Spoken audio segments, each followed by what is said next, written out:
आपण कायद्यात रूपांतर अधिवेशन त्याच वेळेस घ्यावं किंवा त्याच होत्या 15 दिवसाच्या वेळेसच आपण विशेष अधिवेशन बोलून त्याचं कायद्यात रूपांतर करावं। जर आपण तातडीनं उद्यापासून जर त्याची अंमलबजावणी सुरू नाही केली तर 10 फेब्रुवारीला अंतरवाली इथं मी त्याची अंमलबजावणी व्हावी म्हणून कठोर आमरण उपोषण सुरू करण्याचा आज निर्णय घेतला आहे। सगळ्यांना विचारून तो निर्णय घेतला आहे। पुन्हा सरकारने म्हणायचं नाही की हे काय झालं, कारण आम्ही सरकारला वेळोवेळी सांगितलेलं की सगळ्या सोयऱ्यांचा कायदा यासाठी गरजेचा आहे की मराठवाड्यासह महाराष्ट्रात नोंदी सापडत नाहीत आणि आपण जर या कायद्याची लवकर अंमलबजावणी केली नाही किंवा एखाद्याच्या कोणाच्या दडपणाखाली येऊन तुम्ही त्याची जबाबदारी जर पार पाडली नाही कायदा टिकवण्याची तर आम्हाला पुन्हा अडचणीचे दिवस यायला नको। म्हणून एकतर नोंदी मिळत नाहीत, आपली समिती कामही करत नाही, समितीला मुदत वाढ दिलेली असूनही समिती काम करत नाही आहे। आत्ताची ती परिस्थिती की समिती काम करत नाही आहे। नाविलाजास्तव तुम्हाला त्या कालच्या सगळ्या सोयऱ्याच्या अध्यादेशाची आपण अंमलबजावणी तातडीनं करून ते सगळ्या सोयऱ्यांना ज्याची कुणबी नोंद मिळाली त्याच्या सगळ्या सोयऱ्यांना प्रमाणपत्र वाटप होणं अत्यंत आवश्यक आहे आणि त्याच्या परिवाराला पण ज्याची नोंद मिळाली त्याच्या परिवाराला पण।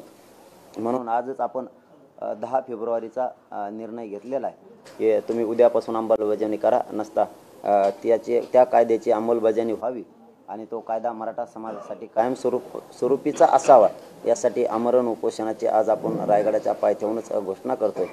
आपण दुसरी गोष्ट अशी की तिसरी गोष्ट अशी या 2 अंमलबजावणी, तिसरं आमरण उपोषण आणि चौथा की आपण ज्या केसेस मागं घ्यायचं अंतरवालीसह महाराष्ट्रातलं ठरवलंय, आणखीनही 4 दिवस उलटून गेले तरीही झालेलं नाही, कारण तुम्ही तिथं तातडीनं तात्काळ शब्द वापरलेला आहे। तात्काळ याचा नेमका अर्थ काय, कारण तुमचे वेगळे वेगळे सरकारच्या माध्यमातून स्टेटमेंट येतात, त्यामुळं आम्हाला नेमकी तुमची भूमिका काय ही कळत नाही आहे।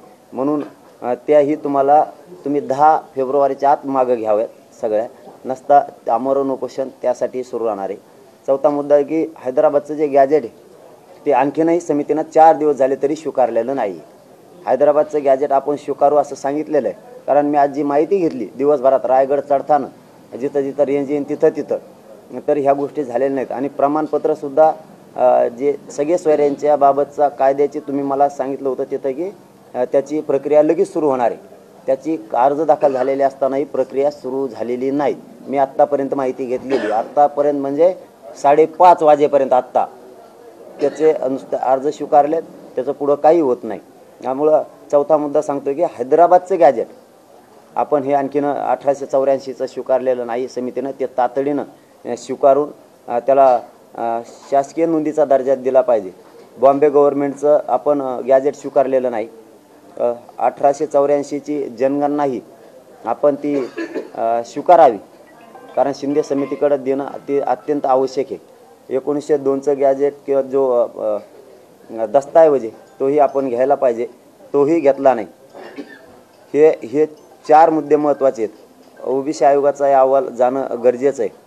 सगळे सोयरे हा जी आपण अध्यादेश राजपत्रित अधिसूचना दिल्यात ते टिकवण्याची जबाबदारी सरकारची। एकीकडून आम्हाला सांगायचं ते टिकवलं जाणार आहे आणि टिकणार आहे, त्याला तर आम्ही आता काहीच होऊ देत नाही, त्याच्यात तर काही चिंता असण्याचं कारण नाही, कारण त्यात गोरगरिबांच्या मराठ्यांच्या पोरांचं कल्याण त्या अध्यादेशात त्या कायद्यात झालेला आहे। एकीकडून म्हणायचं आम्ही केंद्रापर्यंत जाऊ, म्हणजे तुमच्यातच 2 भूमिका असल्याची भूमिका आम्हाला सरळ दिसती। त्यामुळे सगळ्या सोयऱ्यांचा अध्यादेश हा सगळ्यांनी मिळून काढलेला आहे, त्याच्या सह्याचं पत्रसुद्धा आमच्याकडे आहे, तेही आम्ही 10 तारखेला मीडियाच्या बांधवाकडे देणार आहे। कारण तुम्ही एकीकडूनच सगळ्यांनी मिळून सगळे सोयऱ्यांचा अध्यादेश काढायचा आणि दुसरीकडून म्हणायचं आम्ही केंद्रापर्यंतसुद्धा जाऊ। एकीकडून ओबीसीला असं बोलायचं आणि दुसरीकडून असं बोलायचं। फक्त याचबरोबर माझं मराठा समाजाला आता एक 7वं आव्हान, हे 6 मुद्दे याच्यासाठी 10 तारखेला आमरण उपोषण सुरू होणार आहे, कारण राज्यातला एकही मराठा आरक्षणापासून वंचित नाही राहिला पाहिजे। याच्यासाठी हे आमरण उपोषण 10 फेब्रुवारीला पुन्हा सुरू होणार आहे। सरकारच्या हातात आणखीनही 10 दिवस आहेत, त्यांनी ती अंमलबजावणी करावी। 15 दिवसाचा त्यांचा वेळ आहे, तो पूर्ण होतोय 9 तारखेलाच। त्याच्यामुळं 10 तारखेला आम्ही आणखीनही गडबड करत नाहीत, पण आम्ही मराठा समाजाच्या फायद्याच्या पुढं दुसरं सहन करू शकत नाही। म्हणून सरकारला आणि मराठा समाजाला विनंती आहे की ज्यांच्या नोंदी सापडल्यात त्यांनी तातडीनं त्यांच्या परिवारातले जे नातलग येते त्यांचे अर्ज दाखल करा. अर्ज दाखल केल्याशिवाय तुम्हाला प्रमाणपत्र मिळणार नाही. सगळ्यांनी प्रमाणपत्र काढून घ्या. सगळ्या सोयऱ्यांच्या कायद्याची अंमलबजावणी करण्याबाबत मी खंबीर आहे. त्याची मराठा समाजाला काळजी करण्याची आवश्यकता नाही. मराठा समाजातल्या घराघरातल्या मराठ्यांना मराठवाड्याचं आरक्षण मिळाल्याशिवाय मी एक पाऊलही मागे सरकणार नाही. तुम्हाला मागेही शब्द दिला होता, आत्ताही दिला. मी आंदोलन कसल्या स्वरूपाचं ते थांबवलेलं नाही आणि थांबवणार सुद्धा नाही. मराठवाड्यात काही नोंदी सापडत आहेत, काही ठिकाणी जळीत ही, काही ठिकाणी दस्तावेज सापडत नाहीत असं म्हणलं जातं. परंतु सापडो अथवा न सापडो, या सगळ्या सोयऱ्यामध्ये मराठ्यांचा एकही माणूस आरक्षणापासून वंचित राहणार नाही. इतका मोठा कायदा हा मराठ्यांच्या गोरगरिबांच्या लेकरासाठी, जे विरोध करतोय त्यांच्यासाठी नसणार आहे, परंतु गोरगरीब मराठ्यांसाठी हा कायदा खूप मोठा आहे. गोरगरीब मराठ्यांच्या पोरांचं कल्याण होणार आहे. कारण हा कायदा आणि मुंबईला गेलेला त्या दिवसाचा मोर्चा जो लढा होता तो सर्वसामान्य गरजवंत मराठ्यांचे लेकरं मोठे व्हावेत म्हणून होता. आणि आता त्यांच्यासाठी कायदा पारित झालेला आहे. त्याला धक्काही लागत नाही. आपणही या प्रेसच्या माध्यमातून महाराष्ट्रातल्या सगळ्या अभ्यासकांना मी हात जोडून विनंती करतो की तुमचे म्हणणे, सोयरे ही व्याख्या याची तुम्हाला तुमच्या पद्धतीनं काय दोन ओळीत द्यायची ते म्हणणं तुम्ही त्या 15 दिवसात मांडावं, जेणेकरून तो कायदा मजबूत होईल आणि आपल्या मराठ्यांच्या पोराचं कल्याण होईल. आता याच्या पलीकडचं सांगतो आणि थांबतो की पुढं काय होईल काय नाही आम्हाला नाही माहिती, परंतु मराठा समाजाला आरक्षण दिल्याशिवाय मी त्यांचा मुलगा म्हणून महाराष्ट्रातल्या गोरगरिबांच्या मराठ्यांच्या पोराची पाठीशी खंबीर उभा राहणारे. प्रत्येकाला आरक्षण मिळाल्याशिवाय मी हटणार नाही. कोणात गैरसमज कोणी करून घ्यायची गरज नाही हे मराठ्यांनी लक्षात ठेवावं आणि सगळ्यांनी पुन्हा तशीच आहे तीच एकजूट ठेवावी. मराठ्यांना आरक्षण मिळाल्याशिवाय आणि सगळे सोयऱ्यांच्या कायद्याची अंमलबजावणी 15 दिवसाच्या आत केल्याशिवाय मी थंड बसणार नाही. शब्द महाराष्ट्रातल्या मराठ्यांनी देतो आणि थांबतो. आपल्याला काय विचारायचं? 16 फेब्रुवारी अधिसूचनावर हरकती सूचना आक्षेप घेण्यासाठीची वेळ आहे. मग आता तुम्ही उद्यापासूनच सर्टिफिकेट द्या असं म्हणताय, मग ते कुठल्या कायद्याच्या चौकटीत देणार ते त्यांनी ठरवावं. अंमलबजावणी त्याला एकतर 6 महिन्याचा पिरियड असतो त्या कायद्याला, त्याला काही होत नाही. तुम्हाला त्यावेळेस अधिवेशन घेऊन तुम्ही तो कायदा पारित करू शकता. तुम्हाला 15 दिवसाचा वेळ दिलाय. आमचं हे 10 तारीख ठरवण्याचं कारण आहे 15 दिवसाचा वेळ आहे आणि आम्ही आज ते मोजलं तर 16 फेब्रुवारीला याचं काय गरज आहे? 15 दिवस तर 9 तारखेला होते. अशा कोणत्या कायद्या बनवताना तुम्ही ही वेळ दिलेला आहे 22-23 दिवसाचा? कोणत्याला दिलेला? ही पण दुरुस्तीची 10 तारखेला आम्ही आमच्या नियमात आहेत, त्या दिवशी त्यांचे 15 दिवस हरकतीचे होते. आमच्या नियमानं 10 तारीख बरोबर आहे म्हणून आम्ही काय उद्या अंमलबजावणी करा अथवा नका करू आमचं म्हणणं आहे. उद्या करा. हरकती घेऊन तुम्हाला करायची असेल तर 9 तारखेला तुमचे 15 दिवस होते. 10 तारखेपासून अंमलबजावणी करा. आणि मग हे सगळं करताना तो तुमच्याशी काही चर्चा झाली का की 16 तारीखच का दिली असा तुम्ही प्रश्न सरकारला केला नाही का? 15 दिवसाची मुदत सगळ्या कायद्याला या सगळ्या अधिसूचनेला असते, तर मग 16 का दिली असा प्रश्न तुम्ही केला का नाही? आता आवश्यकता वाटत नाही करायची, कारण त्यांनी 15 दिवस म्हणले, त्याच्यावरती 16 लिहिली. 16 असली तरी हरकत नाही. आमचं काय म्हणणं पण नव्हतं त्यावेळेस त्यांना, पण यांचे जे स्टेटमेंट 2 यायला लागले. एक जण मुंबई दिल्लीपर्यंत जाणार, अर्ध्यांची भूमिका मराठ्यांच्या बाजूनं. कायदा बनवला त्याच्यात कायद्याबद्दलची कसलीच शंका नाही आमच्या मनात. कायद्याबद्दल आम्ही बोलतच नाहीत आज की कायद्याबद्दल त्यांचं काय मत आहे, परंतु जे 2 स्टेटमेंट त्यांचे यायला लागलेत म्हणून आम्ही आधी सावध व्हायला लागलो. आणि 16 तर 16 6 दिवस उपोषण चालतंय. 16 पासून अंमलबजावणी करा, हरकत नाही, पण उपोषण 10ला सुरू होणार आहे. तुम्ही काल असं म्हणलं की मुख्यमंत्री 2 उपमुख्यमंत्री यासाठी हा कायदा केलेला आहे की सगळ्या मराठ्यांना न्याय मिळावा म्हणून. एक उपमुख्यमंत्री फडणवीस सुद्धा असं म्हणाले की दिल्लीपर्यंत जाऊ, पण मग तुमचा सरकारवर विश्वास नाही का? अध्यादेश काढला, राजपत्र काढलं, आता त्यांनी 16 तारखेपर्यंतची मुदत दिली, तरी तुम्ही उपोषणावर का आला? अंमलबजावणीसाठी 2 स्टेटमेंट तुमचे का? मग एक जण दिल्लीपर्यंत जाणार आहे आणि एक जण जाणार नाहीये. तुमचे 2 स्टेटमेंट का? मग याचं उत्तर द्या, आम्ही मागे घेतो. असं का? पण कायदा तुम्हीच मराठ्यांसाठी सगळ्या सोयऱ्यांचा बनवायचा आणि एकीकडून तुम्ही सांगायचं की आम्ही दिल्लीपर्यंत जाऊ. तुमच्या सरकारमधले अर्धे लोक आमच्याबद्दल शंका आहे तुम्हाला, तुमच्याबद्दल आम्ही का घेऊ नये? आम्ही 10चं पुढे ढकलतो. तुमचं एकतर्फी स्टेटमेंट का नाही? मग असं का? आमच्याबद्दलच असं का वागायचं तुम्हाला? कायद्याबद्दल तुमच्याच्याने आता काहीच होत नाही हे आम्हाला माहिती. कायद्याबद्दल आम्ही बोलतच नाही, तुमच्या 2 स्टेटमेंट बद्दल बोलतोय आम्ही. पाटील साहेब, अनेक जण व्यक्त होत आहेत की फसवणूक झाली म्हणून तुमची काय भावना आहे? ती फसवणूक झाली त्यांची, बरोबर आहे, त्यांचं काय चूक नाही, त्यांना काही मिळालंच नाही. गोरगरिबांची फसवणूक नाही झाली, त्यांची फसवणूक झाली, त्यांना काही मिळालं नसेल, पद मिळालं नसेल, पैसे मिळाले नसते, त्यांची फसवणूकच झाली असते. कायद्यात फसवणूक ती नाही, मी स्टेटमेंटबद्दल बोलतोय. 2 स्टेटमेंट आहे त्यांची याबाबत. मग आम्ही 16ला बसण्याऐवजी आधी सुरू केलं. आम्ही चालत नाही का आधी? अंमलबजावणी तातडीनं करावी यासाठी आमचं आधी चालत नाही का? तुम्हाला जर एकच व्यक्ती पाहिजे असला, करोडोने मराठे पाहिजे नसले, तर आमचा नाविलाज आहे. तुम्ही 2 स्टेटमेंट करता कसं काय? मग तुमचा काय संबंध आहे? कारण गोरगरिबांच्या मराठ्यांच्या पोरांना मिळालंय, त्यांच्यासाठी आयुष्याची भाकरी आहे. मराठ्यांच्या गोरगरिबांचं कल्याण झालंय. जे कोण म्हणतात काही मिळालं नाही, त्यांचं खरं आहे, त्यांना नाही मिळालं. कारण हा लढा त्यांच्यासाठी नाहीच, हा लढा गोरगरिबांसाठी. अध्यादेश काढल्यानंतर त्याचं कायद्यात रूपांतर झाल्यावर अंमलबजावणीचा विषय येतो. आधीच अंमलबजावणी कशी होईल? त्याला अधिवेशन घ्यावं लागेल, अधिवेशनामध्ये काय का मंजूर करावं लागेल अध्यादेशात, आणि त्यानंतर अंमलबजावणी. आम्ही पण तेच म्हणतो ना. आमचा म्हणण्याचा उद्देश पुन्हा एकदा तुम्हाला सांगतो, आम्ही 16पर्यंत काही बोलणार पण नव्हतो. तुमच्या 2 स्टेटमेंट काय यायला लागले? अंमलबजावणी कायदा अधिवेशनात पारित झाल्याच्या नंतरच, कारण त्याला विधानसभेत घ्यावंच लागतंय, त्याशिवाय तो कायदा पारित होत नाही. कुठलं एखादं लायसन जरी काढायचं असलं साध्या दुकानाचं, तरी पण त्याची अधिसूचना अगोदर काढायला लागते, नंतरच लायसन दिलं जातं. इथपर्यंत आमची समज आहे ना. आमची समज नाही असं नाही. तुम्ही आम्हाला आडमुठ्या भूमिकात शब्द वापरायला लागलात, म्हणून आमचं नाव विलायचे 10 फेब्रुवारीचं. तुम्ही एकीकडून तुम्हीच कायदा बनवणार आणि तुम्हीच म्हणणार केंद्रापर्यंत जाऊ.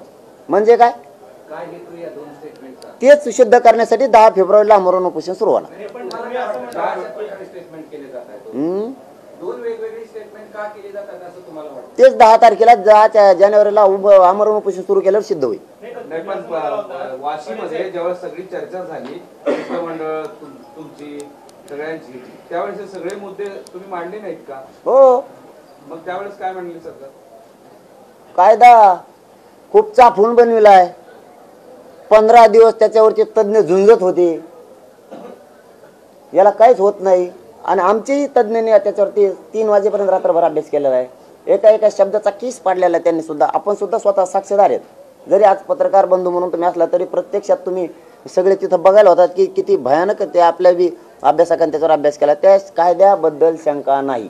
मी पुन्हा सांगतो, तो कायदा आता पुरे एकवटले एकीकडं, तरी तो कायद्याला कोणीच काही करू शकत नाही. पण तुमचे 2 स्टेटमेंट का? तुम्ही असं म्हणाला होता की दोन्ही उपमुख्यमंत्री आणि मुख्यमंत्र्यांनी माझ्याकडे सही दिलेली आहे आणि त्या संदर्भातलं आश्वासन दिलेलं आहे.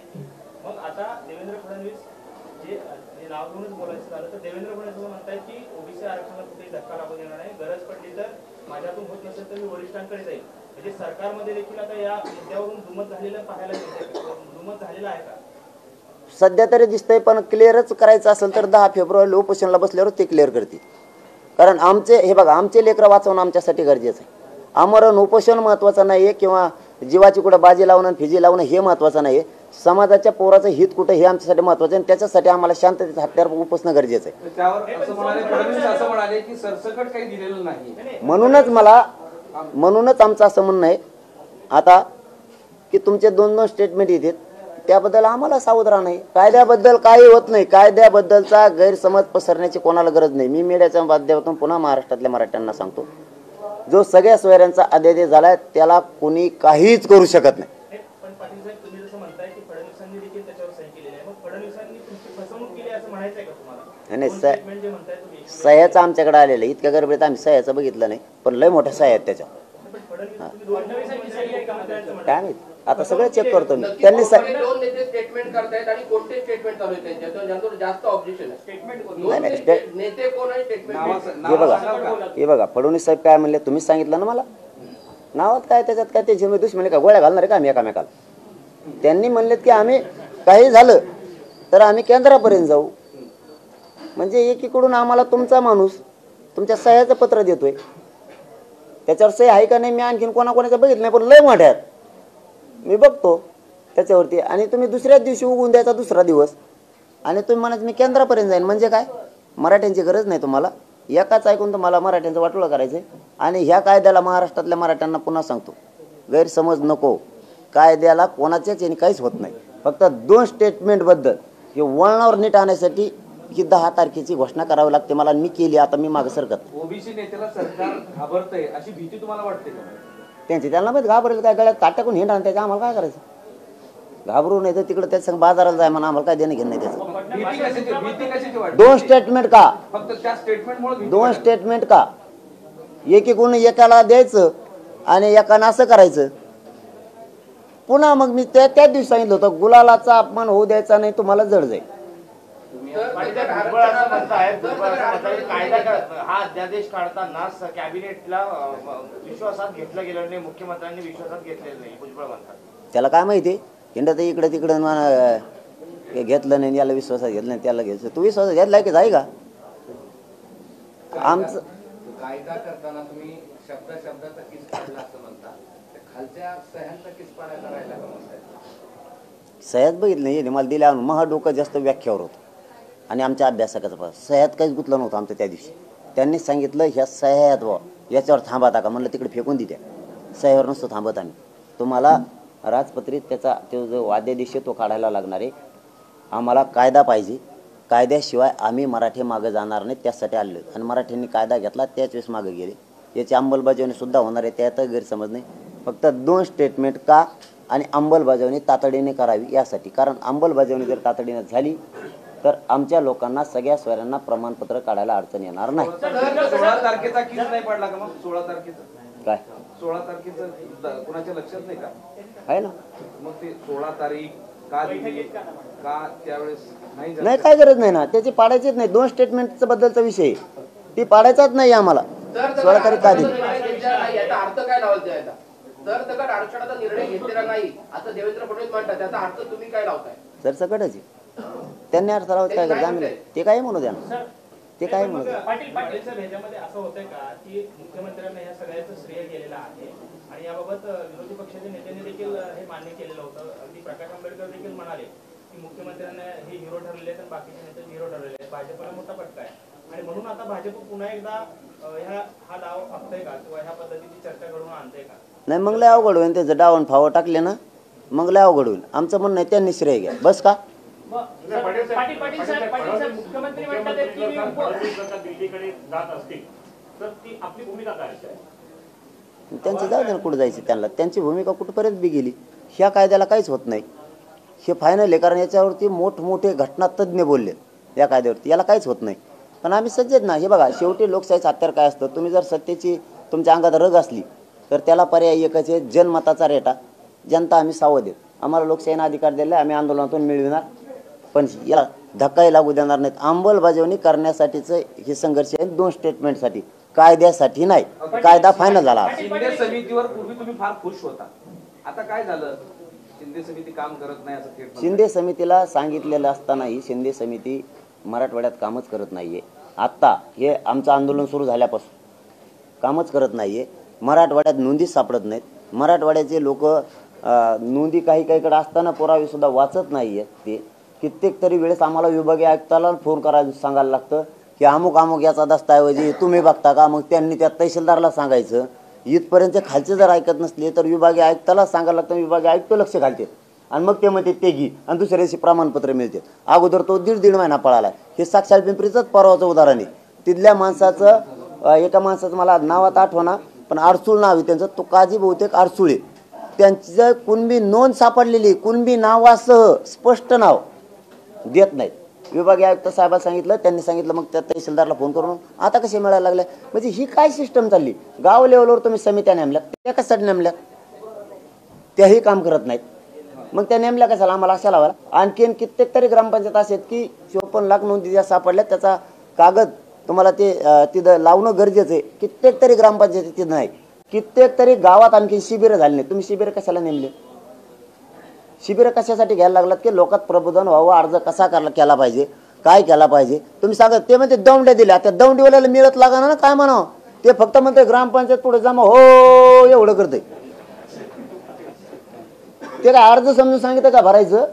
आता अधिवेशन होत आहे, स्पेशल घेणार आहे सरकार. त्या समोर हा मागासवर्ग आयोगाचा अहवाल सबमिट करतील, त्या बेसवर पुढची प्रक्रिया सुरू होईल. मला असं वाटतं का की या अधिवेशनात सुद्धा असंच सगळं राहून जाईल आणि आयोगाचा जो शिफारस आहे किंवा निष्कर्ष आहे ते काही कामी येणार नाहीत मराठ्यांसाठी? तुमचा प्रश्न योग्य आहे, पण मी 10 तारखेच्या याच्यावर ठाम आहे. कारण पुढे ते तुम्ही म्हणता ते व्हावं म्हणून, कारण हे असं त्या अधिवेशनासाठी. ऐका ना, फक्त अधिवेशन आहे, अधिवेशनाच्या पूर्वी हा सगळा रिपोर्ट अहवाल या सिद्धी समितीचा जाणार आहे, हे मान्य ना? हे तुमची चर्चा झाली ना? हो तर हो. तो मराठा हा म्हणजे हा मागास आहे हे सिद्ध होईल का असं वाटतंय का? काही जाणीवपूर्वक केलं जात नाही? होईल का नाही ते आज सांगता येणार नाही, कारण आयोग सुरू आहे, त्याचा सर्व्हिस सुरू आहे. आपण आताच त्या विषयावर न बोललेलं बरं, परंतु त्यांनी लवकर द्यावा एवढंच आपलं म्हणणं आहे. त्याबद्दलच फक्त आपण बोललो लवकर द्यावा म्हणून. बाकीचं स्टेटमेंट आपण करू नये, कारण सर्व्हिस सुरू आहे म्हणून मी करणार नाही. परंतु आमच्याबद्दल या अधिवेशनात तरी त्यांनी घ्यावं. मागच्या अधिवेशनात घेतलं नव्हतं नागपूरच्या, म्हणून आम्ही आधीच सावध आहेत की हे जो सगळ्या स्वाऱ्यांचा कायदा बनवला आहे याचा कायद्यात रूपांतर करण्यासाठी तुम्हाला विशेष अधिवेशन बोलून हे प्रस्ताव तिथं मागून घ्यावा लागणार आहे. तिन्ही कायदेमंडळात तुम्हाला तो मंजुरीसाठी पाठवावा लागणार आहे. तर त्याची अंमलबजावणी लवकर होईल. आम्ही जर असेच गाफील राहिलो, हे जर 5-5 स्टेटमेंट करीत राहिले तर आमच्या पोरांचा वाटोळा आम्हाला होऊ द्यायचं नाही. आम्ही गाफील नाही आहेत, म्हणून 10 तारखेपासून आमरण उपोषण सुरू. तुम्ही तातडीनं त्याची अंमलबजावणी करावी, सावध आहेत म्हणून. आणि 2 स्टेटमेंटसाठी पाटील, एक मुख्यमंत्र्यांनी दसरा मेळाव्यामध्ये शपथ घेतली की मराठा समाजाला मी आरक्षण मिळवून देईन, आणि तुमच्या अध्यादेशानंतर त्यांनी सांगितलं की माझं आता शपथ सुटलेली आणि मी मराठा समाजाला आरक्षण दिलं. मग आता हा संपूर्ण अध्यादेश जो आहे तो कायद्याच्या पेच प्रसंगात अडकणार आहे. मग त्यांची शपथ पूर्ण झाली आहे का मुख्यमंत्री? तुम्हाला कोण म्हणलं शपथ सुटली म्हणून? ते म्हणले तिथे घर बांधताना बोलले, नाही म्हणले, मी नाही ऐकलं. माध्यमांच्या बाईटमध्ये बोलले. शपथ सुटली कशी म्हणते? बोलले ते तुमचा सकाळी प्रश्न हुकला होता, तुम्ही तिसरीच काढी लावून दिली सकाळी. सकाळी माध्यमांशी बोललेले दोनदा. नाही, मी बघितल्याशिवाय नाही या प्रश्नावर उत्तर देत. आता दिलं असतं मी, पण नाही दिलं. सकाळी हुकलं होतं, मी वाचा बोलायला लागलो होतो. ते कोणाचं नाव सांगितलं तर विरोधात याचिका करता गेला, आणि ते याची आमच्या बाजूने माणूस होता, ते आमच्या बाजूने गेलेला ते माणूस होतो. मी उलट सांगितलं, मी खापाखापाच भेडून त्याच्यावर. त्यामुळे आता विचार करून सांगतो. धन्यवाद. चला. अंतरवालीच्या गुन्ह्याबाबत पहिल्या उपोषण, दुसऱ्या उपोषण, दौरे या कालच्या आंदोलनापर्यंत टोलवाटोलवी होते असं वाटतं? हो, म्हणून त्याच्याबद्दल तुमचं काय? म्हणून त्या कामाला जरी 16 तारखेला अंमलबजावणीचा वेळ असला म्हणणं मांडण्याचा, तरीही त्या केसेससाठी आमरण उपोषण आम्हाला 10 तारखेचं करणं गरजेचं आहे. एकाचं स्टेटमेंट त्याच्यातही वेगळं आहे, एकाचं दुसऱ्याचं वेगळंच. आम्हाला त्याच्यातून आता पारदर्शक पाहिजे. नेमकं तुमचं याच्याबद्दल म्हणणं काय? नाही, काही वेळ मर्यादा सांगितली होती का की या काळापर्यंत हे गुन्हे मागे घेतले जातील? काय त्यांनी काय सांगितलं होतं ते? त्यांनी सांगितलं होतं 4 दिवसात मागं घेऊ. त्याला झाले 3.5 महिने, म्हणजे 22 दिवसाचा 1 दिवस आहे त्यांच्यात. म्हणून हे 10 तारखेचं आमचं उपोषण आमच्या समाजाच्या फायद्याचं आहे. येणाऱ्या अधिवेशनात कायदा पारित करण्यासाठी आणि केसेस सुद्धा मागे घेण्यासाठी, हैदराबादचे गॅजेट सुद्धा लागू झाले पाहिजेत यासाठी. नुसता हो आणि ते हो जमणार नाही. आता आमचा खरा फायदा या कायद्यात झालेला आहे. एवढं एकच काम पक्क झालेलं आहे.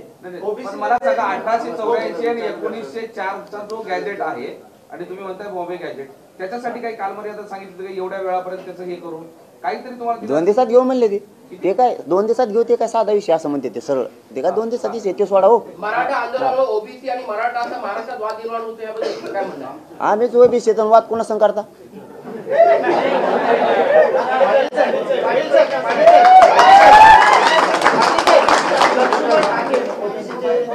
त्यांनी असं म्हटलंय की तुम्ही सुप्रीम कोर्टाच्या आदेशाचं उल्लंघन केलंय, त्यामुळे तुमची आणि त्यांची म्हणजे आपली भेट आता सुप्रीम कोर्टात होईल. कसं बघताय हे स्टेट? कोण आहे? लक्ष्मण हाके, ओबीसीचे नेते. जाऊन तिकडे बघू म्हणा. जाऊ. साहेबांचा प्रश्न असा आहे की या सरकारचं हे अधिवेशन शेवटचं ठरणार आहे, कारण यानंतर नवीन निवडणुका लागतील. तुम्हाला अशी भीती वाटते का की अध्यादेश केला त्याचं कायद्यात रूपांतर राहिले, बाकी इतर सगळ्या मागण्या राहिल्या, तर हे शेवटचं अधिवेशन त्यासाठी सरकारवर दबाव निर्माण करण्यासाठी तुम्ही पुन्हा उपोषणाला बसताय? कारण हे अधिवेशन संपलं तर बाकी तुमच्या मागणीला काही अर्थ राहणार नाही. दबाव निर्माण करण्यासाठी नाही हे उपोषण करत मी, आणि भीती वाटते म्हणून पण नाही. अंमलबजावणी होऊन गोरगरीब मराठ्यांना ज्यांना नोंदी मिळाल्या नाहीत त्यांना प्रमाणपत्र जावेत म्हणून हे आमरण उपोषण आहे. अंमलबजावणी तातडीनं करावेत म्हणून आहे, बाकी काय नाही. 2-2 स्टेटमेंट येतात, केसेस बद्दल येतात म्हणून आहे. चला, धन्यवाद.